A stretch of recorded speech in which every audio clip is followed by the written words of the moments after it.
Confirmar que se vea mi imagen, por favor. Listo.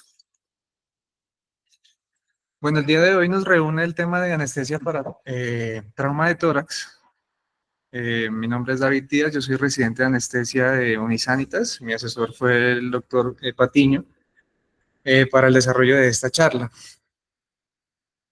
Pues recordemos que el tema del aprendizaje es digamos que es bidireccional, tiene dos vías, entonces la idea es que todos como que tratemos de participar activamente en la presentación y si hay necesidad de interrumpir para hacer un comentario, pregunta o que yo les haga una pregunta, pues lo vamos a ir haciendo porque este es un tema en el cual la experiencia juega un papel incluso tal vez un poco más importante que la evidencia, ya que en los escenarios de trauma, digamos, la calidad de la evidencia no suele ser la mejor.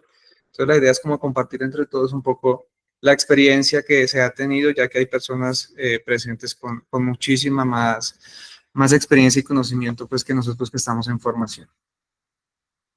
El escenario del trauma es complejo ya partiendo del hecho de que no solamente en tórax, sino en trauma de cualquier tipo, sobre todo en trauma mayor, pues se requieren como conocimientos y habilidades tanto técnicas como no técnicas para el abordaje apropiado en estos escenarios tan críticos, aplicar conocimientos traídos de otras áreas de la anestesia y juntarlos para, pues, en un escenario de muy poco tiempo, ya que estos pacientes suelen tener muy poca ventana, pues, de acción, para que estos pacientes salgan adelante. Y en particular, el trauma de tórax es uno de los más difíciles de abordar, tanto en el escenario clínico como académico, por el hecho de que reúne muchas de las estructuras vitales del cuerpo y relacionadas con diferentes mecanismos fisiopatológicos del trauma. Pues conocemos el trauma de tórax cerrado y el penetrante, que puede lesionar desde las estructuras vasculares mayores, como la circulación cardíaca, el miocardio propiamente, el parénquima pulmonar, la circulación pulmonar, el árbol traqueobronquial, el esófago y el diafragma, y cada uno de estos pues, nos pueden generar síndromes que son amenazantes para la vida del paciente. Aquí un dato importante es que la mayoría de los traumas que van a llegar a quirófano son los penetrantes, que llegan alrededor de un tercio, pueden llegar a la sala de cirugía, mientras que los contundentes o los no penetrantes, la exposición a salas de cirugía va a ser de alrededor del 10 al 15%. Entonces, ya haciendo como ese abordaje inicial, digamos que estos son los escenarios de los más importantes, los cuales nos pueden comprometer la vida del paciente. El primero es la hipoxemia, ya sea por alteraciones BQ, alteraciones de la membrana alveolo-capilar, pues propiamente de la difusión, o la inestabilidad hemodinámica, que puede ser por hipovolemia, que es lo más frecuente, pues el choque hemorrágico propiamente dicho, o un choque obstructivo, que ese es el de los que más debemos de tener presentes, porque no son tan evidentes a veces, ya sea por un neumotórax de tensión o un taponamiento cardíaco que nos puede generar este síndrome. Y no son mutuamente excluyentes, puede haber tanto alteraciones BQ, alteraciones en la difusión y un escenario de choque hipovolémico con un choque obstructivo. Por eso es que la mortalidad del trauma torácico puede ser tan alta. Entonces, en el abordaje inicial del trauma de tórax, digamos que lo podemos hacer desde una perspectiva de ATLS, que es similar para todos los escenarios de trauma mayor. Y en esta imagen quiero representar el manejo de la vía aérea aparte del resto del acrónimo ABCDE. Y esto es traído como de los escenarios de trauma en Reino Unido, y en donde los sitios de referencia de trauma mayor recomiendan que el anestesiólogo de entrada desde el servicio de emergencias, el ABCDE, este otro clínico, como puede ser el emergenciólogo u otro anestesiólogo, con un ecógrafo en la mano, distinguiendo de las diferentes entidades que nos pueden comprometer la vida del paciente, las que están citadas ahí en la diapositiva.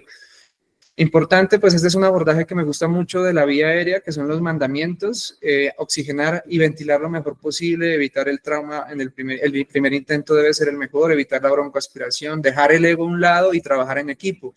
Estas dos últimas siendo tal vez de las más importantes en un escenario tan complejo como el trauma mayor de tórax, ya que si, digamos, nos enfrascamos o nos tunelizamos y nos llenamos de ego, no pedimos ayuda, podemos dejar que estos pacientes progresen y avancen hacia la parada cardíaca. Y la estadística es que si un paciente con trauma mayor de tórax hace parada cardíaca, el 80% van a fallecer digamos, en la fase aguda de este escenario de trauma. Entonces, muy importante siempre trabajar en equipo, utilizar las herramientas y ayudas cognitivas en estos escenarios. Algo muy general del tema de ventilación mecánica, digamos que no hay estudios propiamente en trauma, pero ha sido extrapolado el manejo de la ventilación mecánica de escenarios de cuidado intensivo y de anestesia, no propiamente pues un trauma torácico mayor, pero se aplican y se extrapolan por el hecho de que pues son seguros y han demostrado tener beneficios para el paciente y son similares a los que usamos en el día a día en la anestesia para cirugía mayor o en cuidado intensivo, como son los objetivos de ventilación protectora y las estrategias de Open Lung, pues utilizando maniobras de reclutamiento y un PIP titulado de forma individualizada. Como les decía, realmente no hay estudios dirigidos al trauma, pero esto es extrapolable a estos escenarios, para lo cual lo vamos a tener muy presente en el manejo de los pacientes ventilados. Ya este algoritmo, que parece un poco abrumante, pero pues lo vamos a resumir en que es el enfoque inicial, estamos en ese apartado de enfoque inicial, nos vamos a basar en la estabilidad hemodinámica del paciente y digamos, nuestro lado del escenario, de todo el algoritmo, va a ser el lado izquierdo, en donde decimos que el paciente no está hemodinámicamente y debemos utilizar todas las herramientas como es el FAST o las diferentes estrategias diagnósticas para determinar el origen de la inestabilidad hemodinámica. Después, realizar idealmente maniobras percutáneas o mínimamente invasivas si estas son posibles, pero en el caso de que, por ejemplo, tenga el paciente pérdida del pulso o que haya una lesión que no sea obviamente detectada con las estrategias diagnósticas y los drenajes percutáneos, estos pacientes pueden pasar directamente a la sala de cirugía para una toracotomía o incluso pueden ser candidatos a realizar una toracotomía en el servicio de emergencias, que eso pasa muchas veces. Y nosotros debemos estar listos para apoyar esos escenarios, en el que el urgenciólogo vaya iniciando todas las maniobras de reanimación y lleguemos para apoyar una toracotomía de emergencia en el tomógrafo o en el área de emergencias, que eso pasa muchas veces en los escenarios de trauma mayor. Y finalmente, pues el escenario, digamos, más controlado para nosotros sería el escenario de la sala de cirugía y controlado entre comillas, porque estos suelen ser unos pacientes pues muy críticos en los que hay mucho caos y las habilidades no técnicas toman más importancia aún que en otros escenarios. En el lado derecho de todo el algoritmo está todo el escenario del paciente hemodinámicamente estable y digamos que nosotros intervenimos en esos escenarios principalmente en el manejo del dolor, porque a pesar de que los pacientes tengan estabilidad hemodinámica, si los pacientes tienen dolor, como en las fracturas costales, estos pueden desarrollar complicaciones como neumonía, atelectasias, fístulas broncopleurales, etcétera, cuando hay, por ejemplo, una contusión pulmonar, y es por eso que el dolor está relacionado con peores desenlaces, así el paciente esté hemodinámicamente estable y nosotros debemos también intervenir en ese escenario. Y en las complicaciones subagudas, por ejemplo, en las decorticaciones o intervenciones posteriores que se realicen. Pero nuestro escenario principal es el escenario de la izquierda del algoritmo, que es el paciente críticamente pues enfermo o inestable. Entonces, algunos mensajes puntuales de este apartado de enfoque general. Algunas toracotomías se pueden realizar en la sala de emergencias, entonces es muy importante estar pendientes para el apoyo a estos escenarios. La ventilación espontánea puede tener prioridad sobre la intubación orotraqueal. No sé de pronto ustedes en qué escenario se les ocurre que la ventilación espontánea tenga prioridad a nosotros meter un tubo y ventilarlo con presión positiva a esos pacientes. Exacto, es justamente esos dos. ¿Y por qué Rafa, para que nos explique eso? Porque si el tubo voy a seguir echándole aire en el motor y lo va a terminar colapsando. Exacto, ¿y el taponamiento?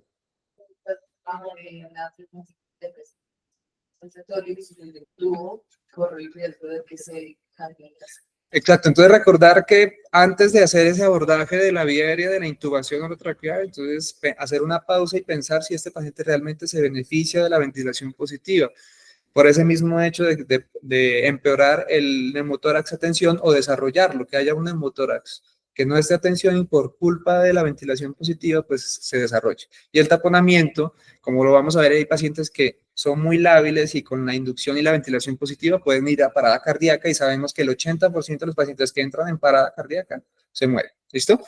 Entonces, la evaluación focalizada no debe retrasar conductas. Cada una de las ventanas debe tomar no más de 5 a 10 segundos en la toma de decisiones.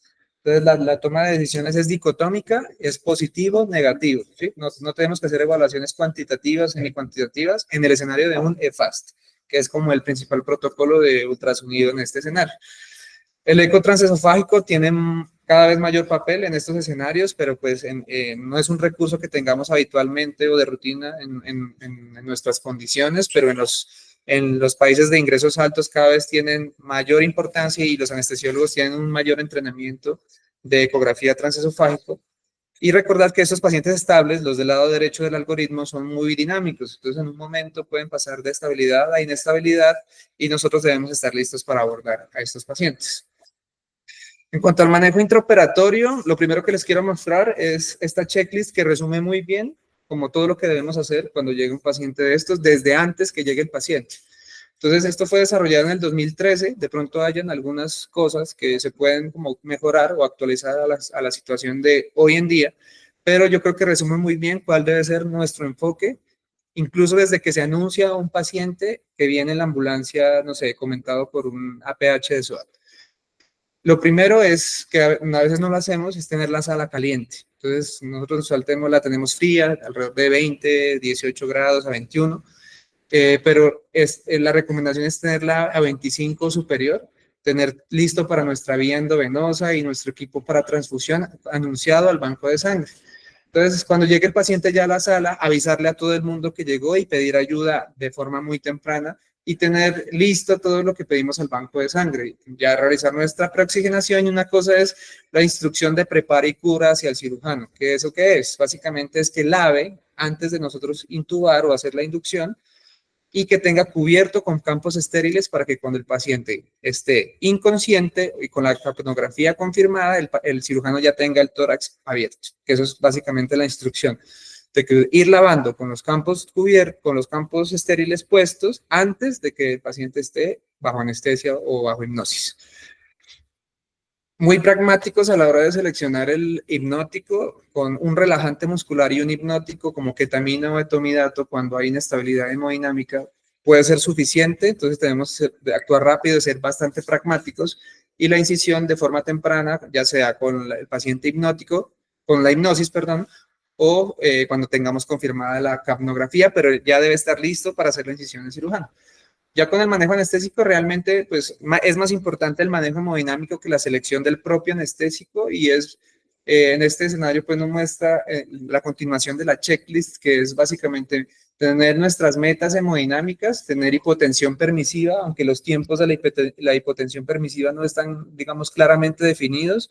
Algunos autores dicen que tener el paciente en hipotensión permisiva es seguro hasta 90 minutos, pero realmente pues esto no está estudiado con evidencia de alta calidad. Nuestros objetivos en coagulación, entonces recordemos que la coagulopatía por trauma se da en el 30% de los pacientes y muchas veces es debido a hiperfibrinolisis. Entonces nuestro ácido tranexámico, si no se ha puesto, nuestro calcio y ya nuestras metas de macro y microcirculación. Finalmente, en el cierre, en el posoperatorio, contactar a UCI, continuar la ventilación mecánica. Y estos pacientes, a pesar de que podamos estabilizarlos y hacer la corrección primaria de los defectos, se debe pensar muy bien si lo vamos a extubar, que la mayoría de veces no, porque en la mayoría de los escenarios puede que requieran una nueva intervención de forma temprana, después de una cirugía de control de daños, que hoy por hoy, digamos, es lo más óptimo en estos pacientes. Entonces, algunos desafíos puntuales que no solo esos pacientes cuando tienen trauma de tórax de alta energía, generalmente tienen trauma de la columna, de la vía aérea, del abdomen o de la región toracoabdominal. Entonces, van a generarse una serie de desafíos que son más bien particulares, como obstrucciones de la vía aérea, lesiones del cuello, que pueden incluir de la columna, traqueobronquiales, lesiones encefálicas, hemoptisis, lo que hace que el aislamiento pulmonar o la intubación sea mucho más difícil, tener presente que necesitemos dispositivos avanzados de vía aérea, lo que habíamos comentado, si realmente amerita una secuencia rápida, debemos intubar a esos pacientes despiertos, que la toma de decisiones en esos escenarios es muy rápida y realmente pues debemos conocer primero las bases técnicas y ojalá hacer simulación para ir desarrollando las habilidades no técnicas. Entonces, en los accesos vasculares, lo primero es las líneas periféricas. la vía central y la arterial realmente pasan a un segundo plano. Lo primero es por dónde pasar nuestra reanimación y nuestros medicamentos. Aunque la monitoría de la presión arterial se recomienda lo antes posible de forma invasiva, deben priorizar siempre los accesos venosos. Y algo importante es que debemos ver la lateralidad, porque en estos escenarios de trauma, cuando hay lesiones proximales exsanguinantes, si cogemos una vena distal en ese lado, entonces no estamos haciendo prácticamente nada. ¿Listo? En cuanto al manejo hemodinámico, esto debe ser guiado, ojalá por técnicas pues, de respuesta a volumen, como lo son nuestro ultrasonido, la variabilidad de presión de pulso, que en muchos escenarios no se puede medir de forma fiable porque hay un tórax abierto, o la visión directa del campo quirúrgico de cómo late el corazón desde la perspectiva del cirujano y de nosotros. Entonces, ya habríamos hablado de la hipotensión permisiva, el manejo de líquidos y transfusiones que se hacen de forma más bien temprana, y el uso de inotrópicos y vasopresores, guiándonos pues más bien por cómo se está comportando la hemodinamia, pero siempre priorizar la reposición de los fluidos perdidos, ya sea con líquidos o con transfusión. Cuanto a la ventilación mecánica, los desafíos son que la ventilación protectora a veces es difícil de llegar a las metas, sobre todo de las presiones. De un aislamiento pulmonar de emergencia puede ser muy complejo, porque un tubo de doble luz a veces no pasa, o necesitamos un aislamiento bronquial que en un escenario de hemorragia que puede ser bastante complejo. Tener presente que la extubación pasa a un segundo plano por la gravedad de las lesiones y por la necesidad de las reintervenciones. Y hablando de algunas condiciones específicas, lo más común que nos encontremos en el escenario de trauma de tórax son estos dos, que son los primos, que son el hemotórax y el neumotórax, que incluso pueden ir juntos, un neumotórax. El tratamiento inicial, pues, es una sonda de toracostomía, que usualmente se pasa en el servicio de urgencias o directamente en la sala de cirugía por el cirujano. Nosotros teóricamente también debemos estar capacitados para realizar una toracostomía cuando la situación sea hiperaguda, pero pues cuando hay un equipo quirúrgico de respuesta rápida, generalmente lo hace el emergenciólogo o el cirujano. La sangre puede venir de cualquier lado, incluso de las intercostales. No se puede subestimar el sangrado intercostal que puede llevar al paciente a un choque hipovolémico profundo. Y el neumotórax, lo que habíamos hablado, priorizar la colocación de la sonda tórax antes de la ventilación mecánica por el hecho de que podemos perpetuar o iniciar un neumotórax a tensión. Entonces, a veces estos pacientes no mejoran o de entrada llegan en parada o inestables y debemos nosotros abordar la vía aérea, ¿cierto? En las guías y en la revisión que hice de la literatura, menciona que muchas veces estamos tentados a directamente ir a aislar un pulmón, pero la recomendación es ir secuencial, o sea, un paso a paso. Primero un tubo convencional que lo podemos guiar o con un fibrobroncoscopio de acuerdo a la movilidad que tenga el paciente o a la dificultad del abordaje de la vía aérea, y también lo debemos confirmar el tipo de lesiones que tengan con el fibrobroncoscopio. Entonces debemos intubar con un tubo convencional, verificar con un broncoscopio en el dónde está la lesión, en qué segmento o en qué zona anatómica, y después tomar la decisión si vamos a utilizar un aislador bronquial o un tubo de doble luz en caso de necesitar aislar un pulmón. Siempre secuencial, nunca afanarnos a poner un aislamiento antes de verificar con un fibrobroncoscopio. Y ya estos pacientes pueden terminar en una toracotomía de emergencia, que puede ser en el servicio de urgencias o en el área de cirugía o en el tomógrafo, en donde ese paciente tenga la parada o la inestabilidad hemodinámica. Entonces, a pesar de los esfuerzos, sigue inestable. Si hay un sangrado mayor por toracostomía, que en algunos textos dicen que es 1000 tras pasar el tubo, pero en otros nos mencionan que es 1500 o 200 mililitros por hora después de haber posicionado la sonda de toracostomía, debemos pues, pensar en una causa mayor. O cuando hay una fístula broncopleural muy grande también que no se pueda corregir, debemos pensar en otra lesión que ahorita la vamos a ver más adelante. Entonces, siempre listos para transfundir, listos para aislar un pulmón y pensar cuando tenemos el recurso en las estrategias de circulación extracorpórea más cercanas, ya sea en nuestra institución o en instituciones aledañas. En alguna revisión que hice, particularmente mencionaban la adenosina como una estrategia en paralelo a la hipotensión permisiva que nos va a permitir parar el corazón unos segundos, similar a lo que se hace en los escenarios de sangrado intracraneal, por ejemplo, por algún aneurisma roto, para lograr localizar y controlar las lesiones, aunque obviamente esto es una recomendación por expertos controvertida porque en un escenario de trauma este paciente puede quedar en una asistolia. ¿Listo? Entonces, ¿cuál creen que es la mortalidad por neumonectomía? O sea, que tengan que quitar un pulmón en el escenario de trauma. Un número. Eso, entonces, digamos que antes se hablaba de un 80%, pero en las últimas revisiones de la estadística se habla que es de un 50, un 60%, o sea, es altísimo, ¿sí?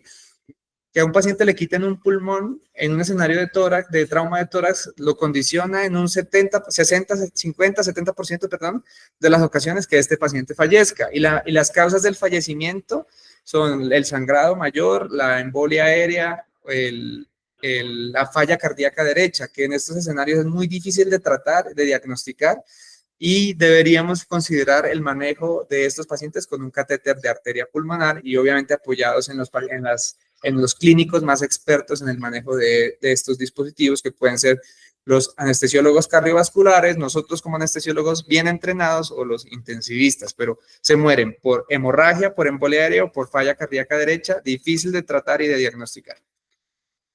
Ya en el escenario del taponamiento cardíaco, ¿cuál es la cavidad que más frecuentemente se lesiona en estos escenarios de trauma que presenten un taponamiento cardíaco? Es el ventrículo derecho, porque precisamente por disposición anatómica está más anterior, pero la aurícula también puede ser lesionada. Es menos grave, pero también puede ser, incluso en escenarios de trauma de tórax cerrado. La auriculilla también es una entidad que está suelta, que puede lesionarse en episodios de aceleración y desaceleración.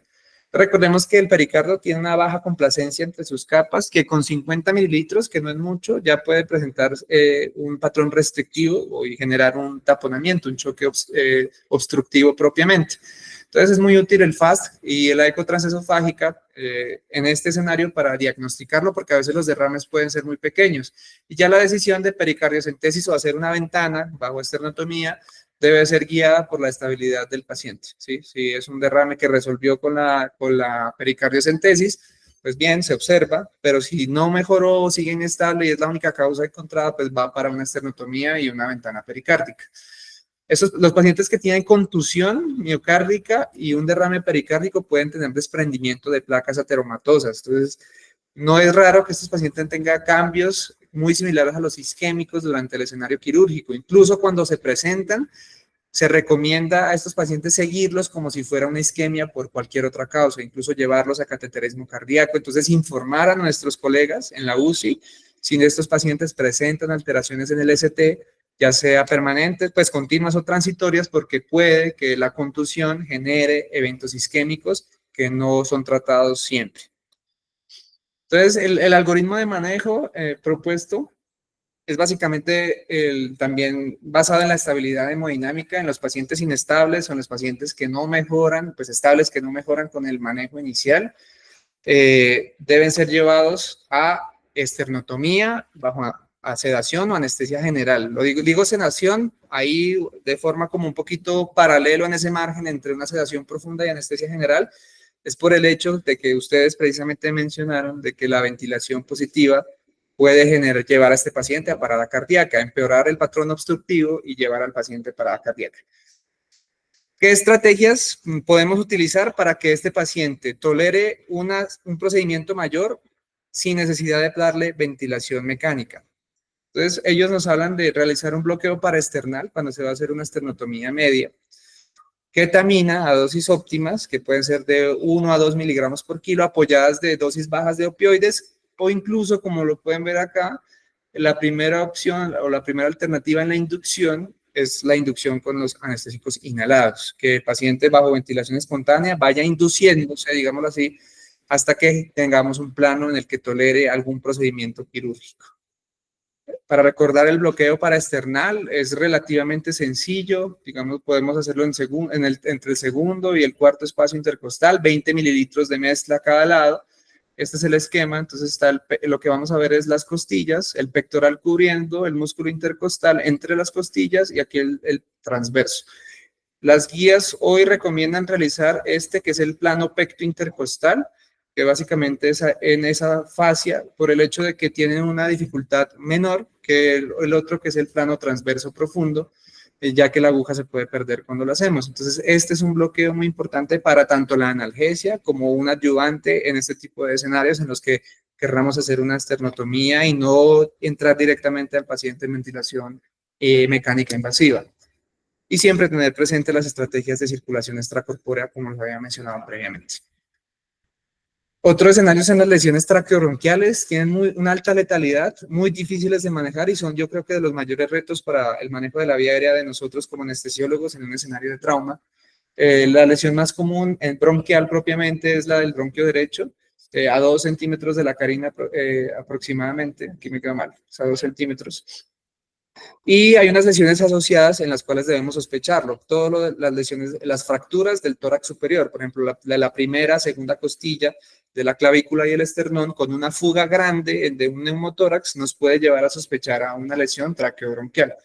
Siempre pues debe confirmarse por la clínica y los hallazgos tanto en imágenes, obviamente por la suspicacia de nosotros como clínicos, ayudando en el escenario de trauma agudo. Entonces, si hay un neumotórax con clínica severa, hemoptisis, gran fuga de aire post-toracostomía, entonces vamos a pensar en una lesión del árbol traqueobronquial. ¿Cuál sería nuestra intención con el abordaje de la vía aérea? Por ejemplo, si tenemos esta lesión, ¿qué sería como lo óptimo? ¿Qué deberíamos hacer nosotros? ¿Dónde deberíamos posicionar el tubo? Exacto. Entonces, por eso la importancia del fibrobroncoscopio en lo que hemos dicho en la confirmación de dónde están las lesiones. Entonces, la idea cuando hay una lesión traqueal es dejar el neumotaponador distal a la lesión. Lo difícil es cuando hay una lesión bronquial, ¿sí? Que ahí hay varias estrategias. Directamente podemos aislarlo con un tubo de doble luz, poner un aislador bronquial que puede ser en el selectivo, en el bronquio fuente o en alguno de los bronquios más pequeños, pues en otras de las divisiones. O directamente sin un tubo de doble luz y ventilarlo con una ventilación unipulmonar de emergencia con el pulmón sano. El lío de esto es que no suele estar tan sano el otro pulmón, porque el trauma es de muy alta energía y podemos tener mucha dificultad para ventilar a esos pacientes y rápidamente debemos pensar en estrategias de circulación extracorpórea también. Entonces, secuencia rápida de intubación, aquí lo que hemos dicho, debemos pensarlo muy bien, incluso puede ser catastrófico cuando damos ventilación positiva antes de estas lesiones porque podemos disecar, empeorar el neumotórax y directamente empeorar la lesión de los pacientes.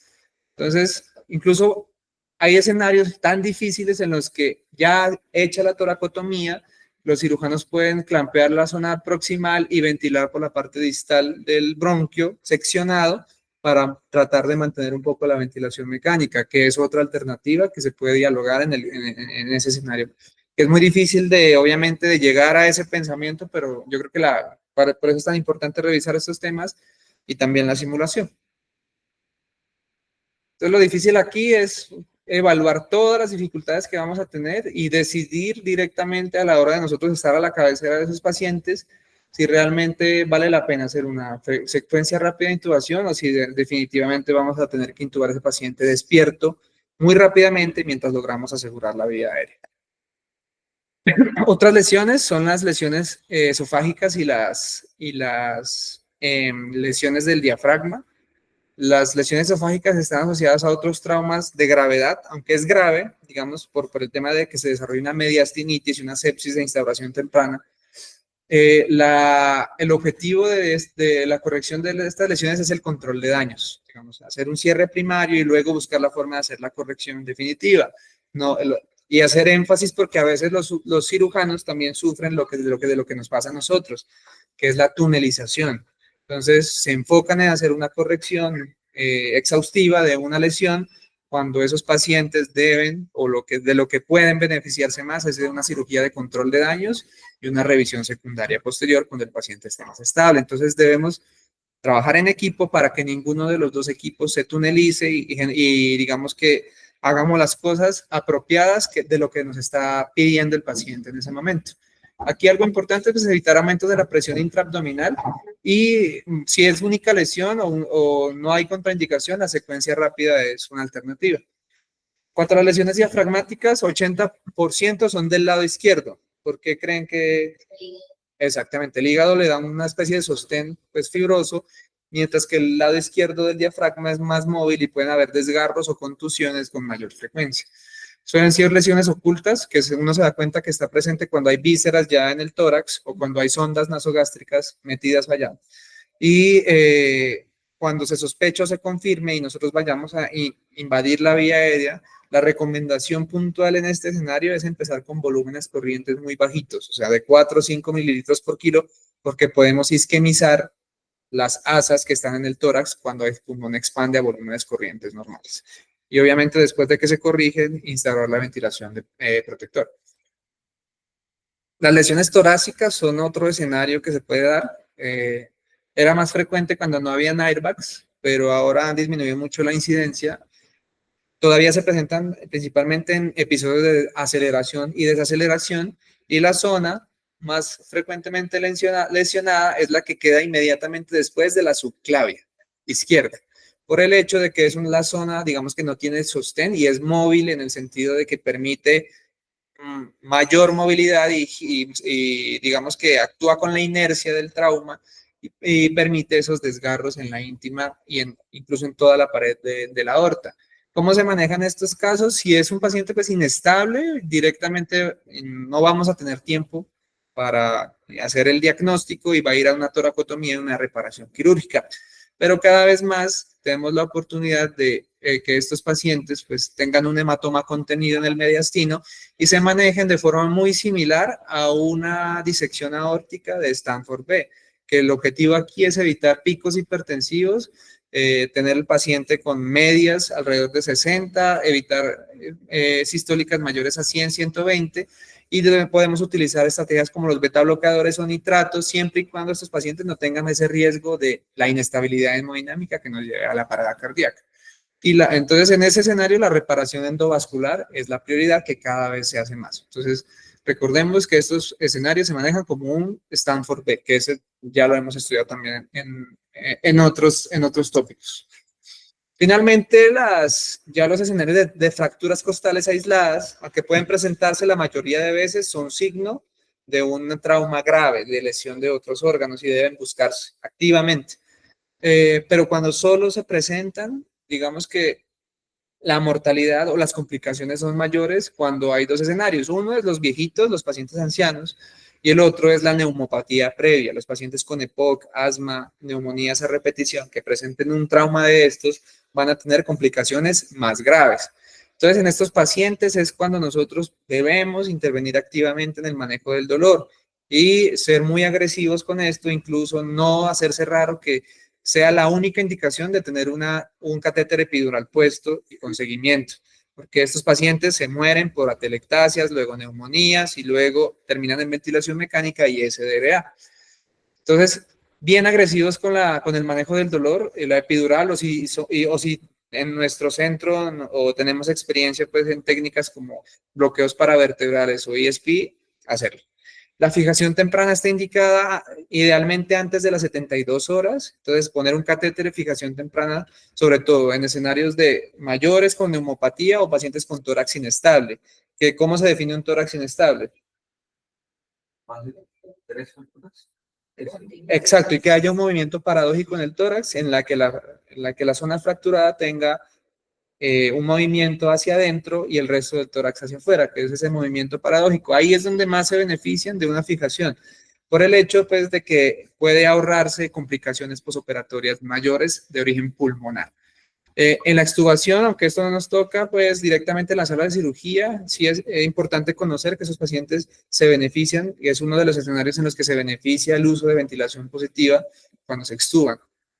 Y recordemos la búsqueda activa y constante de las lesiones. En el manejo postoperatorio del dolor, o perioperatorio mejor, tenemos varias alternativas, ser muy agresivo con la que mejor experiencia tengamos, desde la epidural hasta los bloqueos interfaciales que pueden ser posteriores o anteriores, como los serratos o los PECs, pues ahora conocidos como interpectoral y pectoserrato, los intercostales y el paraesternal, que fue el que vimos previamente para la esternotomía. Adyuvantes como AINES, acetaminofén, opioides como también eje principal del manejo del dolor, debemos tenerlos a consideración y no escatimar, porque estos pacientes de verdad el dolor es una de las causas de mayores complicaciones y de peores desenlaces en el postoperatorio, porque no pueden respirar básicamente. En cuanto al rol de las pruebas viscoelásticas, la coagulopatía por trauma, como les había dicho, se da en el 30%, puede ser por varios factores, desde disfunción plaquetaria, hiperfibrinolisis, o incluso puede haber un estado de hipercoagulabilidad. La fisiopatología es compleja, hay varios procesos fisiopatológicos, y uno de los principales es la activación de la plasmina y la hiperfibrinolisis. Hay ya estudios que nos muestran que los pacientes guiados con tromboelastografía o pues, pruebas viscoelásticas en general tienen mejor sobrevida, y también el ahorro sanguíneo de componentes sanguíneos en gris claro es el que se presenta con uso guiado por pruebas viscoelásticas. Es importante en la mayoría de componentes sanguíneos como glóbulos rojos, como plasma fresco, como plaquetas, pero el único que se ha demostrado que aumenta su consumo, su uso, es el concentrado de fibrinógeno, por el hecho de que le hemos dado un mayor papel en los escenarios de sangrado pues no controlado o sangrado por coagulopatía cada vez más al fibrinógeno. Recordar el algoritmo, al menos el de Rotem, que tenemos un bajo umbral para el inicio del ácido tranexámico en los escenarios de trauma mayor, entonces una 5 de menor a 35 en el extent, o un CT mayor a 600 segundos, pues que ya es un tiempo más prolongado en el 15, que son umbrales relativamente bajos, ya nos hacen pensar en el ácido tranexámico como terapia inicial por esa hiperfibrinolisis de la que venimos hablando. Posteriormente, esto es corregir la estabilidad del coágulo, después vamos a corregir la amplitud o la firmeza, ya sea con plaquetas o con plasma, y nos vamos a guiar en el A5 del FIFTEN comparándolo con el A5 del EXTEN. Si en el A5 del EXTEN pues tenemos una baja amplitud, pero hay suficiente fibrinógeno para tener un coágulo firme en el A5 del FIFTEN, pues nos vamos a guiar por las plaquetas. Y ya finalmente corregimos la iniciación de la formación del coágulo con plasma fresco congelado o con corrección en el caso de que haya heparinas endógenas. Algo particular que nos recomiendan los algoritmos de Rotem, que para resaltar, es que hay unas dosis de acuerdo a la zinc de fibrinógeno, de acuerdo al objetivo de la 5 en el FIFTEN, que usualmente es entre 10 y 12, y es buscar un incremento, digamos, de 6 milímetros en el A5. Hay una dosis distinta de concentrado de fibrinógeno y de crioprecipitados de acuerdo al objetivo que nosotros tengamos de fibrinógeno. Y otra cosa que quiero resaltar aquí de esta tablita particularmente es que nos dicen en Rotem que deberíamos hacer máximo 3 intervenciones en nuestro primer abordaje, en el segundo abordaje máximo 2 intervenciones, y así mantenernos para no caer en el juego de poner de todo, y pues perderíamos la virtud de estas pruebas, de ir un poquito seleccionando lo que realmente el paciente necesita, aunque tampoco debemos ser pues tan restrictivos de que en un paciente exsanguinándose debemos esperando una prueba de Rotem. Finalmente, las pruebas de point of care, hay varias, digamos, algoritmos y protocolos. El más conocido es el protocolo de FAST extendido, pero hay otros que incluso nos hablan de una sensibilidad de más del 90% en la detección de lesiones pulmonares. Lo importante es todo hacerlo de forma secuencial. Y ahorita vamos a hacer énfasis en el EFAST, que es tal vez el de mayor rendimiento digamos, a una menor necesidad de práctica deliberada o de un conocimiento avanzado, que nos puede ayudar no tanto en disminuir la mortalidad, porque eso no se ha demostrado, pero sí en la capacidad diagnóstica en los escenarios de trauma de tórax y trauma en general. Entonces, la primera es la ventana ¿cómo se llama, Rafa?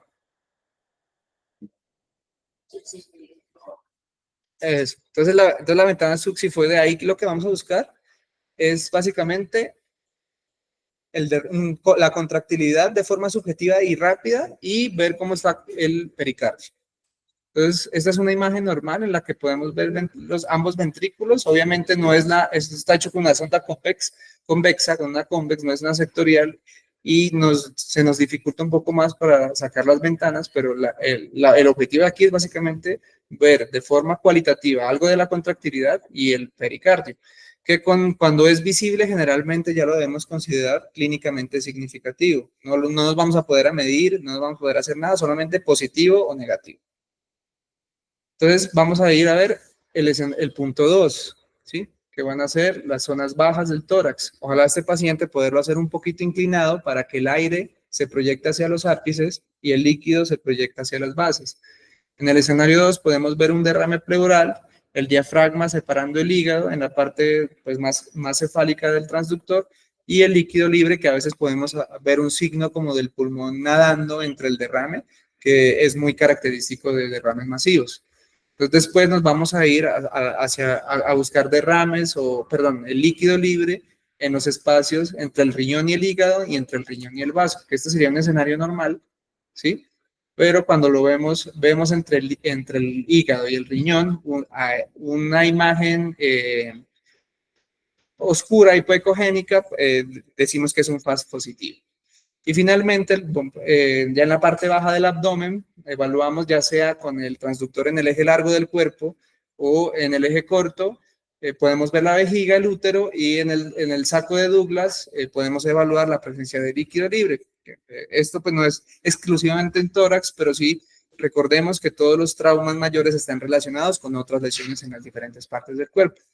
Finalmente podemos ver en la parte de la apical, en la parte alta, que sería el número 5 del protocolo FAST extendido, aire. Entonces vamos a buscar la normalidad, que va a ser precisamente las líneas, la presencia de líneas A y no más de 2 líneas B, pero cuando hay la presencia de un neumotórax, no vamos a ver nada de deslizamiento pleural, y en el modo M lo que podemos ver este tan conocido signo de la playa cuando el pulmón normal, y en el código de barras cuando se pierde la normalidad del movimiento.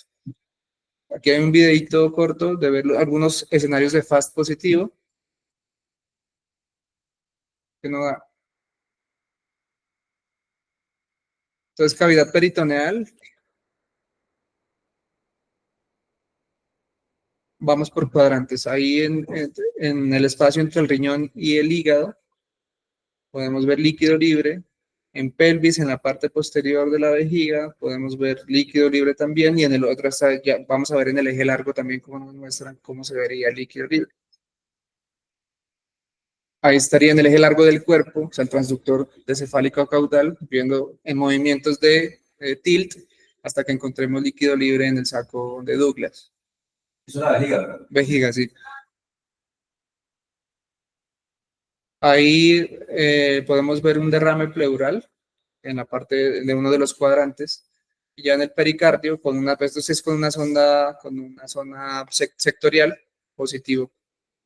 Y ahí también las cavidades muy pequeñas nadando entre un gran derrame pericárdico.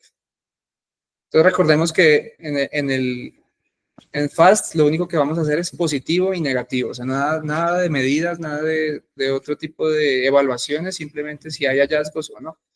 La ausencia de deslizamiento pleural, totalmente quieto, y ahorita vamos a ver el punto pleural, el punto pulmonar, perdón, que este sí tiene una sensibilidad muy alta para un neumotórax a tensión, que es la zona en donde hay movilidad y se pierde en el momento en el que se instaura, pues que hay esa división entre la zona de neumotórax y la zona normal.